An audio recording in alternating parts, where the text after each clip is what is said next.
ഇന്ന് 2020 ലോകകപ്പിന് തുടക്കമാവുകയാണ് കേട്ടാ. ഇന്ന് മുതൽ അങ്ങോട്ട് ഗംഭീര കളിയായിരിക്കും.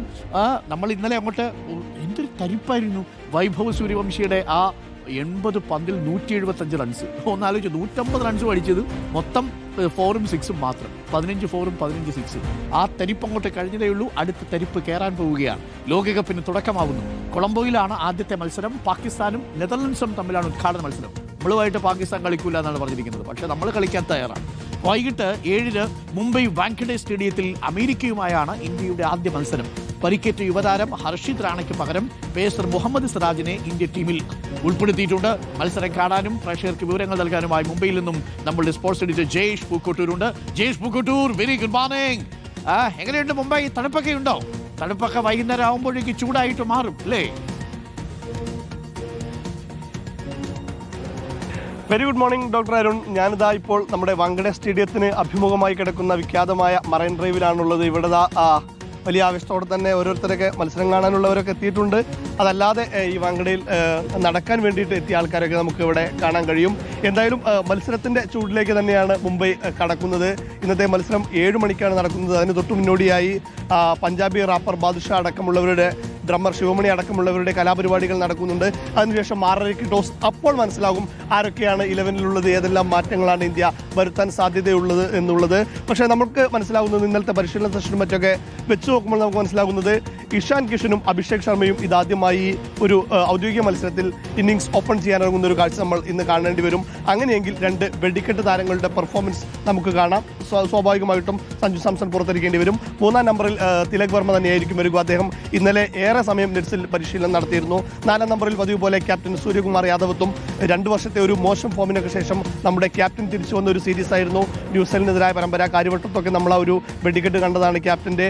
അതിൻ്റെ ഒരു തുടർച്ചയെന്നോണം തന്നെ ക്യാപ്റ്റൻ മികച്ച ഫോമിലേക്ക് എത്തിയിട്ടുണ്ട്. അത് ഇന്ത്യക്ക് നൽകുന്ന ആത്മവിശ്വാസം വളരെ വളരെ വളരെ വലുത് തന്നെയാണ്. ഒപ്പം തന്നെ വെടിക്കെട്ട് താരങ്ങളായി റിങ്കു സിംഗ് ഉണ്ട്, ഹാർദിക് പാണ്ഡ്യയുണ്ട്, ശിവൻ ദുബെയുണ്ട്, ഒപ്പം അക്ഷർ പട്ടേൽ ഉണ്ട് നമുക്ക് വാലറ്റത്ത് ബാറ്റ് ചെയ്യാൻ. ബൗളിംഗിലേക്ക് നോക്കുമ്പോൾ നമുക്കൊരു ആദ്യമില്ല. ഇന്ത്യയുടെ പ്രീമിയം ബോളറായ ജസ്പ്രീത് ബുംറ അടക്കമുള്ളവർ, അർഷദീപ് സിംഗ് അടക്കമുള്ളവരുണ്ട്. ഒപ്പം തന്നെ ലോക 1-ാം നമ്പർ ബോളറായ വരുൺ ചക്രവർത്തിയുണ്ട് നമുക്കൊപ്പം. T20 റാങ്കിങ്ങിലെ ലോക 1-ാം നമ്പർ ബാറ്ററും ബൗളറും നമുക്കൊപ്പം ഉള്ളത് വലിയ ആത്മവിശ്വാസം നൽകുന്ന ഘടകം തന്നെയാണ്. അഭിഷേകും ഇഷാനും നൽകുന്ന ഒരു വെടിക്കെട്ട് തുടക്കത്തിൽ തന്നെയാണ് നമ്മളുടെ പ്രതീക്ഷകൾ അത്രയും ഉള്ളത്. മാത്രമല്ല ലോക കിരീടം നിലനിർത്തുക എന്നുള്ളൊരു വലിയ ഭാരിച്ച ഉത്തരവാദിത്തം ഇന്ത്യക്കുണ്ട്. അതത്ര എളുപ്പമുള്ള കാര്യമല്ല. ഈ ലോകകപ്പിന്റെ ചരിത്രത്തിൽ നിന്നേവരെ ഒരു ടീം പോലും ലോകകപ്പ് നിലനിർത്തിയിട്ടില്ല എന്നുള്ളൊരു കാര്യം നമുക്കറിയാം. कौन जीतेगा today match? India. India. Why? India he Jeet. India. Who will be the man of the match today? Man of the match. Abhishek Sharma. Abhishek Sharma. തീർച്ചയായിട്ടും മത്സരം കാണാനൊക്കെ ഓരോരുത്തരൊക്കെ എത്തിയിട്ടുണ്ട്. Abhishek Sharma player of the match ആകും, ഇന്ത്യ വിജയിക്കുമെന്നൊക്കെയുള്ളൊരു ശുഭാപ്തി തന്നെയാണ് ആരാധകരൊക്കെ പങ്കുവെക്കുന്നത്. എന്നാൽ USA നമ്മൾ വൈബ് നോക്കുകയായിരുന്നേ. ജയേഷ് പറഞ്ഞോളൂ.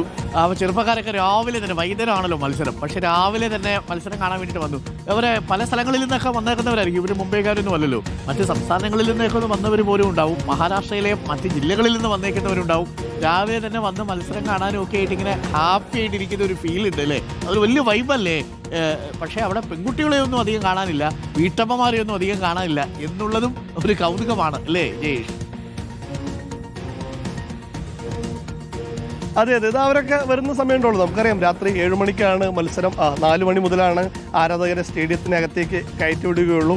സ്വാഭാവികമായിട്ടും ഒരു ഉച്ചതിരിഞ്ഞൊക്കെ ആയിരിക്കും മത്സരം കാണാനായി കൂടുതൽ ആൾക്കാർ എത്തുക എന്നുള്ളത്. ഇപ്പോൾ നമുക്കറിയാം മറൈൻ ഡ്രൈവിലാണ് ഒരുപാട് പേര് ഇവിടെ നടക്കാനും മറ്റുമൊക്കെ ആയിട്ട് ഇറങ്ങുന്നുണ്ട്. ഒരു 3-3.5 കിലോമീറ്ററോളം നീളത്തിൽ കിടക്കുന്നൊരു വഴിയാണിത്. അപ്പോൾ അതുകൊണ്ട് തന്നെ ആരാധകരൊക്കെ നടക്കാനും മറ്റൊക്കെ ആയിട്ട് കുറേ ആൾക്കാർ ഇവിടെ വരുന്നുണ്ട്.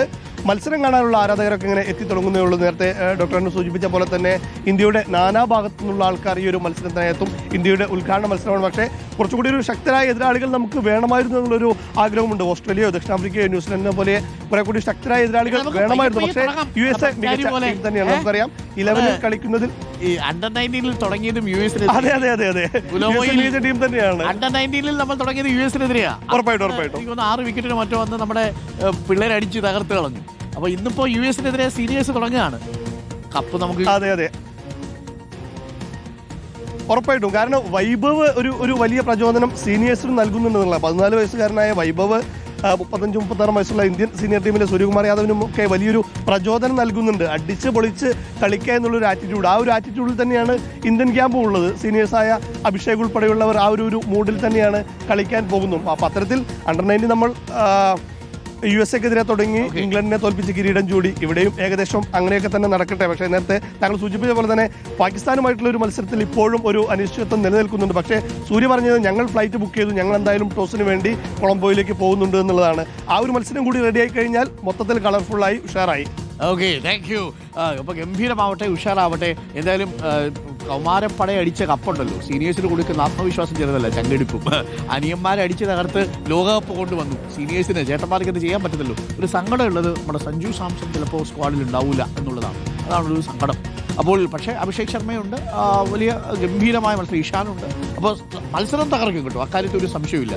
ഞാൻ ആലോചിക്കുകയായിരുന്നേ, 14-ാമത്തെ വയസ്സിൽ നിങ്ങൾ എവിടെയാണ് ക്രിക്കറ്റ് കളിച്ചത് ഓർമ്മിക്കുന്നുണ്ടോ? ഈ കണ്ടുകൊണ്ടിരിക്കുന്ന പ്രേക്ഷകർ, ഞങ്ങളൊക്കെ പണ്ട് അച്ചായൻ്റെ കടയിൽ പോയിട്ട് നല്ല റബ്ബർ പന്തും ടെന്നീസ് പന്ത് വരുന്നതേ ഉള്ളൂ.